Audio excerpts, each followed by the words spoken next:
Welcome to the ISE Barcelona, the annual tech show for the systems integration and audio-visual industry. So let's find out what's happening in 2026.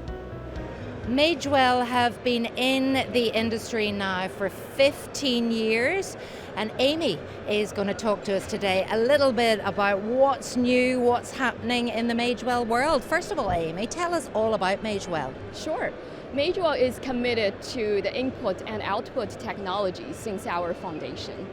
And we understand that our customer has their own unique use cases. So we're working really hard to provide them with a lot of tools to allow them to do a lot of interesting things. Like if you look at our booth, we have products, the video capture cards, we have all sorts of IP encoders and decoders, and a solution that can help create engaging contents.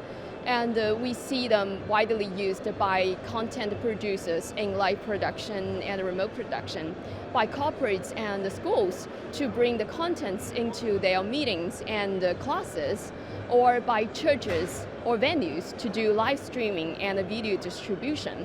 Yeah, that's what Magewell has been doing. So many uses across so many different areas as well. And it all started with the video capture card all those years ago. How long have you been coming to ISE? Well, I remember in 2013 when we attended the ISE for the very first time, the video capture cards were like the only product we have. But I think like the product we are showing now is a perfect example of how Magewell keeps evolving and be adaptive to address the challenges people are facing, like their AV over IP challenges, but also we provide them with very powerful production solutions. Yeah. And what can we see exactly on the stand? Well, first we are very excited to announce our new decoder. So, Magewell's ProConvert decoder has been very popular. They have been used in a lot of use cases. They are being hidden behind the display or underneath the table. And the new decoder is built on the reliability of the existing one, but they come with a lot of new features and enhanced capabilities. For example, it can decode up to 4 IP streams to one multi-video output. It supports HDR10 and also some new protocols like ZXE, and it comes with a refreshed web UI. Yeah.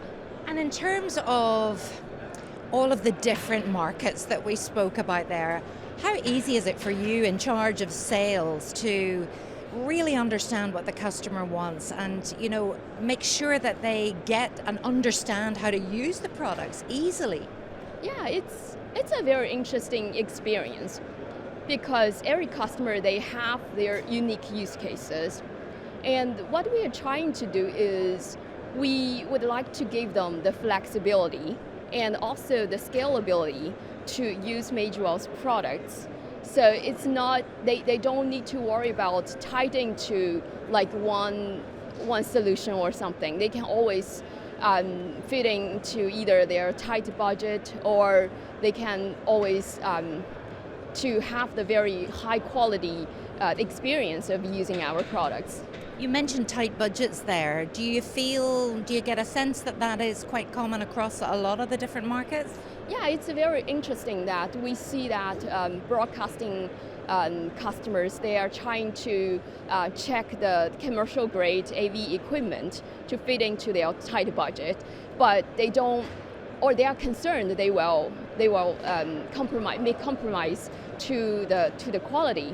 So this is what we have been seeing. But in the meantime, corporates or educational institutions, they are trying to find products or solutions that can help them create the broadcast level quality, but at a reasonable price.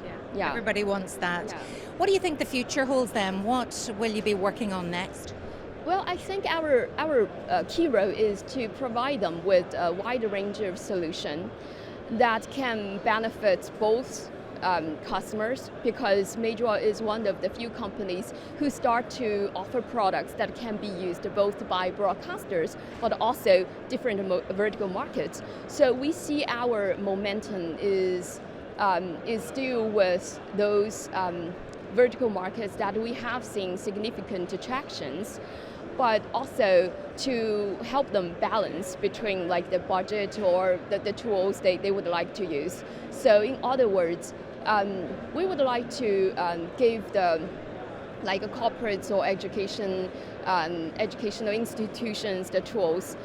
They could incorporate the broadcasting elements into the ecosystem with commercial AV equipment like HDMI cameras, switchers, or platform like Teams or Zoom, but also make the broadcast technologies more accessible at a cost perspective, like the NDI or ZXI that we have supported, and so they don't worry about sacrificing the quality when they are trying to find the right solution to use. Yeah. It sounds fantastic. I'm sure you'll be here for another 15 years at least, Amy. Thank you. And I hope you enjoy the show and have a good one. Yeah, thank you.